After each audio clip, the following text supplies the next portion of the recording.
Hey, Pastor, doesn't science disprove the Bible? Isn't Genesis just a fairy tale? Is God for real? Did he really create everything in 6 literal days? Didn't God just use the Big Bang? Why is there death and suffering? Do you really believe the Bible? Didn't man evolve from apes? For answers to these questions and more, stand by for Believing the Bible. Welcome to Believing the Bible. This is Scott Lane with Terry Reed, Dr. Daniel Harris, Dr. Carl Williams, and our producer, Jeremiah Rosenthal, all with the San Antonio Bible-Based Science Association. We are here to reassure you you can believe the Bible from the very first verse. Amen. Today we're going to talk about the earth and how it's a very privileged planet.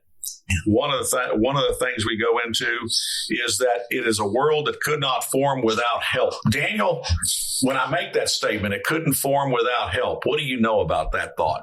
Well, the gas clouds that we see in outer space are generally stable. Most all of them are stable. And even if a cloud were to collapse, it would take hundreds of thousands of years and millions of years to form a star. So the stars cannot have formed by the processes that they suppose in the time that we have, which is 12,000 years, which is the age of the universe. Now, there are a whole lot of other attributes to this planet. Some people make a list of as great as 200 of the attributes that allow for the earth to be inhabited. And that's one of the fascinating things is these attributes all allow the earth to be inhabited. And we find in Isaiah a promise that this world was formed to be inhabited. The earth is a very one-of-a-kind place. It's within the galactic halo zone, away from the radiation and gravitational center.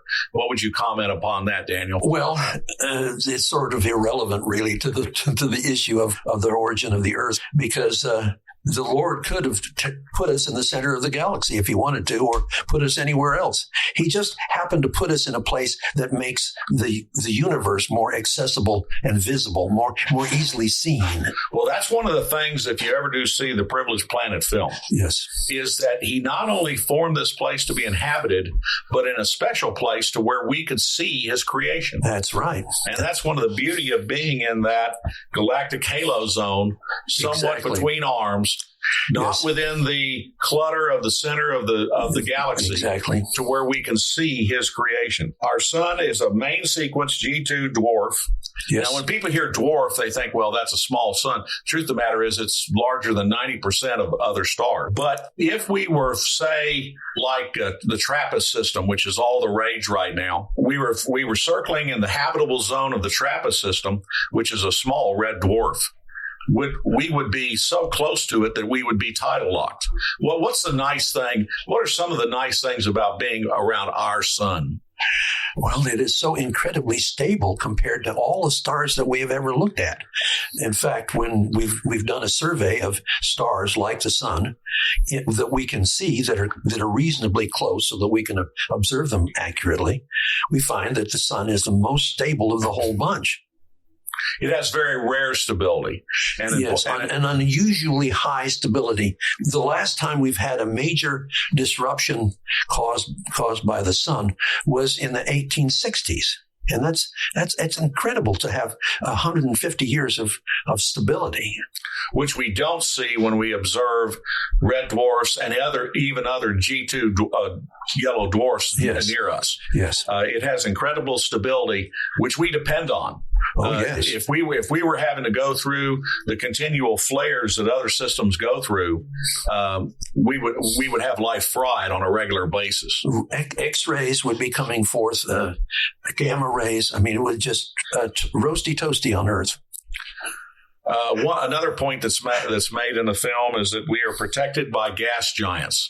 Well, what's that about, being protected by gas giants? Well, the comets that invade the inner solar system generally don't come close to the sun, really. They generally reach their closest distance between Venus and Mars, around the distance of the Earth. And because of the fact that these outer planets deflect the comets, and change their orbits. Frequently, they just don't get that close to the sun. A few of them, we've had some really close ones that really get close to the sun, but they're rare. They're very, very, very, very, very rare compared to the abundance of comets. In fact, one of the most interesting things that I find is that we've only had 3 comets coming in from interstellar space that man has ever discovered. We had the third one just come in recently. Right. But we do have comets like Shoemaker-Levy, which several years ago crashed into Jupiter. And so there is something of a little bit of protection from the outer solar system with that. Well, the interesting thing is that these comets generally do not have orbits that are close to the plane of the planets. So they can come in from a 90-degree angle, and the planets don't protect us. Okay. We do have a nearly circular orbit. Yes, we are within the habitable zone of this solar system. If we were 5% closer, what? Well, the habitable zones on Earth would be shrink dramatically. They would be much closer to the poles. Well, the point is, if we were 5% closer, most of the Earth would fry. If we were 10% further out, it would all freeze. It would all freeze, and you could not have liquid water. So that being in the habitable zone and having a circular orbit, if we had a highly elliptical orbit, we again would go through these freeze and fry cycles, etc. So that is specifically we would have a greater likelihood of being tidally locked with the sun as well. You are listening to Believing the Bible. This is Scott Lane with Terry Reed, Dr. Daniel Harris, and Dr. Carl Williams. If you would like to learn more, go to sabsa.org. That is SABBSA.org. Today, we're going through a lot of the products in the Privileged Planet movie, which describes how this planet was specially designed for life. Amen. We have an oxygen-rich atmosphere. Yes. But it's not pure oxygen. Folks, what would be going on if we were living in pure oxygen? We would burn up like the astronauts did in the first Apollo 1. Yes. It has a correct mass to hold the atmosphere, but not too big a gravity to crush us. That's right. Again, one of those perfect balances. It's just right. We have plate tectonics, which allows us a volcanically active planet to exist in a stable fashion. We have a ratio of liquid water and the amount of land mass, which is optimal for supporting life on land. 70% of the Earth's surface is covered with water. It's a terrestrial planet. It recycles itself. It has a moderate rate of rotation. One of the weird things that people get into is starting to think, well, it's slowing slightly, just very slightly over the years, is due to entropy and drag. But if you go back 4.5 billion years, it would have been rotating so fast that this would be a pancake Earth. Well, certainly it was never a pancake Earth. So again, our rotation was set just right. It's the right size. If it was smaller, with a smaller magnetic field, it could not protect or keep an atmosphere, which is what people theorize about Mars. The chance of all this occurring is 1 out of 1 sextillion, and that was by a calculation made by Dr. Guillermo Gonzalez when he put all this together for the film and for his book about 20 years ago. The truth of the matter is there have been so many attributes that we've identified since then for life that have been added to this list that ratio, that probability has gone way down from there. Yeah. One of the things that we need to talk about in closing with this thing today is since that book came out, since that movie came out 20 years ago, and they showed all of these different attributes of life, what has happened with the science, the observations since that point? Well, the biggest thing that's occurred in the last 20 years is the identification of more than 5,000 exoplanets. And when we've looked at those 5,000 exoplanets, guess what we found? They're not like Earth. They're not like Earth.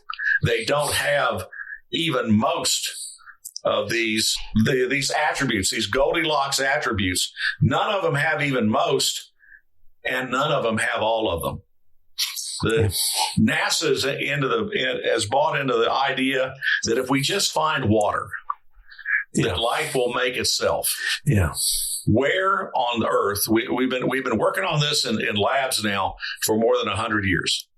Where have we produced life in a test tube? Where have we made life from non-life? Never happened. Never has happened. And we're trying. We're working on it. Well, I'm not. I understood, but you're not. But a large part of the scientific community has been trying to do it. So what is very clear, one, is that life always comes from life, and two, it doesn't happen by chance. That's right. Now there are some very fascinating things that goes on with this, like there's the anthropic principle, which talks about how things are set just right, like the relationship with a proton to an electron, and if they were just slightly out of phase, we would not exist. But that perfectly set relationship is only one of about 100 designed and calibrated sets of physics that God set up so that we would be here. Folks, we hope you appreciate this privileged planet and God's design. This coming Tuesday at 7 p.m. at Faith Lutheran, we will see the documentary The Voyage That Shook the World, detailing the cultural effects before and after Darwin proposed evolution. That's this Tuesday at 7 p.m. at Faith Lutheran, just south of the corner of Thousand Oaks and Jones Maltzberger. Go to sabsa.org for more details. Information for creation events in our area are on our website's calendar page. For more information or to schedule a presentation, go to sabsa.org or call 210-599-7240. When you go to our website, you can click on a link to our newsletter. Our website has a link for contact information on which you can order our newsletter to be emailed to you, or you can call us. Also go to whyshouldyoubelieve.com. That is Terry's website containing articles looking at current day issues from a biblical perspective. SABSA meets the second Tuesday of each month at 7 p.m. We are now meeting at Faith Lutheran Church just south of the corner of Jones Maltzberger and Thousand Oaks. There you will find biblical apologetics and creation science teaching found nowhere else in Bexar County, as well as the availability of books and videos on these important subjects. If you missed any part of this show, you can listen to the show anytime by going to the AM 630 KSLR, the Word in South Texas website. Click on KSLR Podcast, scroll down until you find Believing the Bible. Please join us again next Saturday for Believing the Bible. I'm Scott Lane, and for Terry Reed, Dr. Carl Williams, and Ed Salzville, thanks for listening, and we hope you found today a reason to believe the Bible.